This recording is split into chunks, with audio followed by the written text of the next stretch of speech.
Donc pour terminer avec cette démonstration du torpedo, merci à Brice d'être venu. Donc Brice, c'est pas bassiste, mais en plus il va nous permettre de voir que ça marche aussi avec une basse.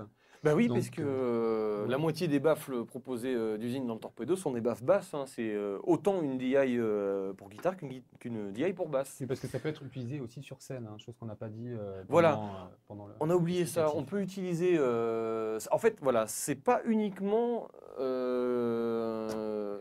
une simulation de baffle dans le but d'enregistrer des guitares silencieusement. C'est aussi un outil d'enregistrement pour avoir un son nickel en façade. On peut très bien ressortir sur un baffle pour garder un son live et avoir une interaction instrument ampli pour et puis garder l'idée du link comme si c'était une DI tout simplement pour envoyer sur un système de son. On peut très bien repartir via une sortie speaker through vers le HP qu'on utilise d'habitude avec la tête d'ampli, quoi. Super. Super. Donc là, en fait, pour le changement de configuration, donc on a placé une tête d'ampli basse sur lequel on sort du HP, pareil, le même système, on re-rentre sur le torpedo. Et donc Brice va nous faire une petite démonstration pendant qu'on fait en même temps la conclusion. Donc, voilà, et tu peux changer de modèle. Et on va en plus vous faire une petite démonstration sonore en même temps. Changer de modèle de basse. Alors c'est parti, on est parti sur un 8-10, tout ce qu'il y a de plus classique, tout ce que tout le monde aime bien avoir. Brice, c'est à toi. Donc comme on l'a vu, le torpedo est vraiment une machine très très complète qui peut servir aussi bien d'interface son en tant que tranche de console, donc DI pour jouer en live, qui va vous permettre de faire du ramping très très facilement. C'est une logbox aussi qui est très performante. Alors attention dans les petites consignes d'utilisation un peu particulières,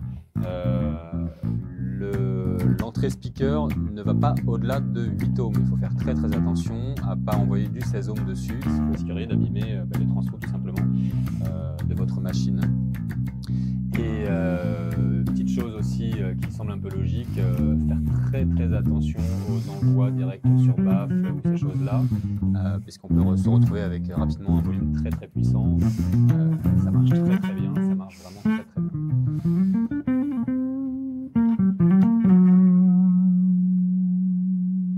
Vas-y, maintenant voilà, ça nous sert pour le générique. Donc là, j'en profiter pour vous faire des petits changements aussi de son. Donc là, on change tout simplement de speaker. Donc je vais revenir sur les 8-10. Et là, je vais reprendre mon micro comme on l'a vu tout à l'heure, où on peut vraiment... Vous voyez, c'est hyper immédiat. Le front-back, arrière-devant.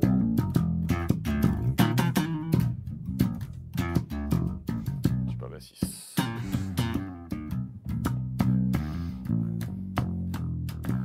Alors là, j'ai abîmé avec l'overload les membranes. Donc là, j'ai enlevé la compression.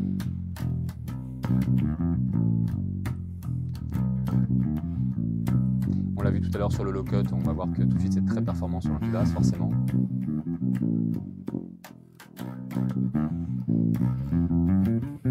Donc c'est vraiment une interface très très complète.